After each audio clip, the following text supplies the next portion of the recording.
ओम विष्णवे नमः। आप सभी को कार्तिक मास के कृष्ण पक्ष की रमा एकादशी की अनंत शुभकामनाएं। भगवान श्री हरि विष्णु और माँ लक्ष्मी का आशीर्वाद सदैव आप सभी पर बना रहे। और आज की वीडियो में आप सुनेंगे रमा एकादशी की पौराणिक व्रत कथा, जिसमें महाराज युधिष्ठिर भगवान श्री कृष्ण से रमा एकादशी के महात्म्य को सुनने की जिज्ञासा प्रकट करते हुए कहते हैं कि हे जनार्दन, मुझ पर आपका स्नेह है, अतः कृपा करके बताइए कि कार्तिक के कृष्ण पक्ष में कौन सी एकादशी होती है, इसकी क्या विधि है और इसको करने से क्या फल प्राप्त होता है। तब भगवान श्री कृष्ण कहते हैं, राजन, कार्तिक कृष्ण पक्ष की एकादशी का नाम रमा है। ये बड़े बड़े पापों का नाश करने वाली है। इसका महात्म्य मैं तुमसे कहता हूँ, ध्यानपूर्वक सुनो। हे राजन, प्राचीन काल में मुचुकुंद नाम से एक राजा हुआ करते थे। उसकी इंद्र के साथ मित्रता थी और साथ ही यम, कुबेर, वरुण और विभीषण भी उनके अच्छे मित्र थे। यह राजा बड़ा धर्मात्मा, विष्णु भक्त और न्याय के साथ राज करता था। उस राजा की एक कन्या थी जिसका नाम चंद्रभागा था। उस कन्या का विवाह चंद्रसेन के पुत्र शोभन के साथ हुआ था। एक समय वह शोभन ससुराल आया। उन्हीं दिनों जल्दी ही पुण्यदायी एकादशी यानी रमा एकादशी भी आने वाली थी। जब व्रत का दिन समीप आ गया तो चंद्रभागा के मन में अत्यंत सोच उत्पन्न हुआ कि मेरे पति अत्यंत दुर्बल हैं और मेरे पिता की आज्ञा अति कठोर है। दशमी को राजा ने ढोल बजाकर सारे राज्य में ये घोषणा करवा दी कि एकादशी को भोजन नहीं करना चाहिए। ढोल की घोषणा सुनते ही शोभन को अत्यंत चिंता हुई और अपनी पत्नी से कहने लगे कि हे प्रिय, अब क्या करना चाहिए? मैं किसी प्रकार भी भूख सहन नहीं कर सकूंगा। ऐसा उपाय बतलाओ कि जिससे मेरे प्राण बच सके, अन्यथा मेरे प्राण अवश्य चले जाएंगे। तब चंद्रभागा कहने लगी कि हे स्वामी, मेरे पिता के राज्य में एकादशी के दिन कोई भी भोजन नहीं करता। हाथी, घोड़े, ऊंट, बिल्ली, गाय अन्न जल भी ग्रहण नहीं कर सकते। फिर मनुष्य का तो कहना ही क्या है। यदि आप भोजन करना चाहते हैं तो किसी दूसरे स्थान पर चले जाइए, क्योंकि यदि आप यहीं रहना चाहते हैं तो आपको अवश्य ही व्रत करना पड़ेगा। ऐसा सुनकर शोभन कहने लगा, हे प्रिय, मैं अवश्य व्रत करूंगा। जो भाग्य में होगा वो देखा जाएगा। इस प्रकार से विचार करके शोभन ने व्रत रख लिया और वह भूख और प्यास से अत्यंत पीड़ित होने लगा। जब सूर्य नारायण अस्त हो गए और रात्रि को जागरण का समय आया तो वैष्णवों को अत्यंत हर्ष देने वाला था, परंतु शोभन के लिए अत्यंत दुखदायी हुआ। प्रातःकाल होते ही शोभन के प्राण निकल गए। तब राजा ने सुगंधित काष्ठ से उसका दाह संस्कार करवाया।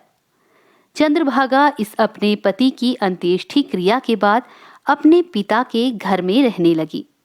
रमा एकादशी के व्रत के प्रभाव से शोभन मंदराचल के शिखर पर बसे हुए परम रमणीय देवपुर को प्राप्त हुआ।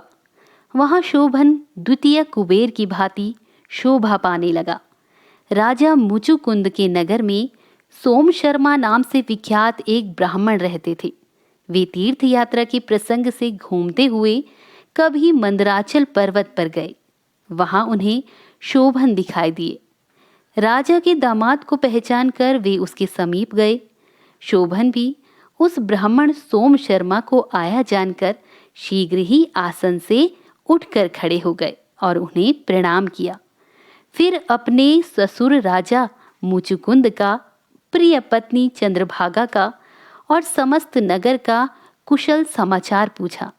सोम शर्मा ने कहा, राजन, वहां सब भी कुशल पूर्वक हैं। यहाँ तो अद्भुत आश्चर्य की बात है। ऐसा सुंदर और विचित्र नगर तो कहीं किसी ने भी नहीं देखा होगा।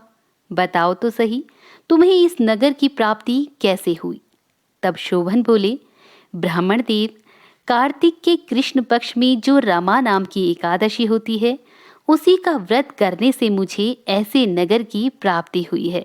ब्राह्मण देव, मैंने श्रद्धाहीन होकर इस उत्तम व्रत का अनुष्ठान किया था, इसलिए मैं ऐसा मानता हूँ कि ये नगर सदा स्थिर रहने वाला नहीं है।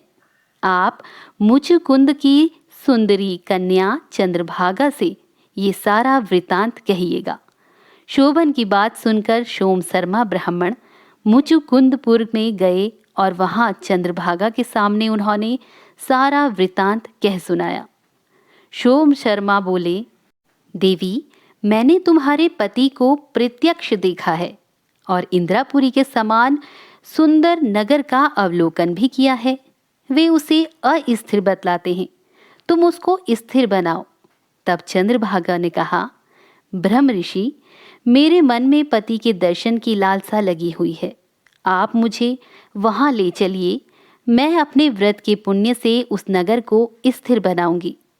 अब भगवान श्री कृष्ण कहते हैं कि राजन, चंद्रभागा की बात को सुनकर सोम शर्मा उसे साथ ले जाकर मंदराचल पर्वत के निकट वामदेव मुनि के आश्रम पर गए। वहां ऋषि के मंत्र की शक्ति और एकादशी सेवन के प्रभाव से चंद्रभागा का शरीर दिव्य हो गया तथा उसने दिव्य गति प्राप्त कर ली। इसके बाद वह पति के समीप गई। उस समय उसके नेत्र हर्ष उल्लास से खिल रहे थे।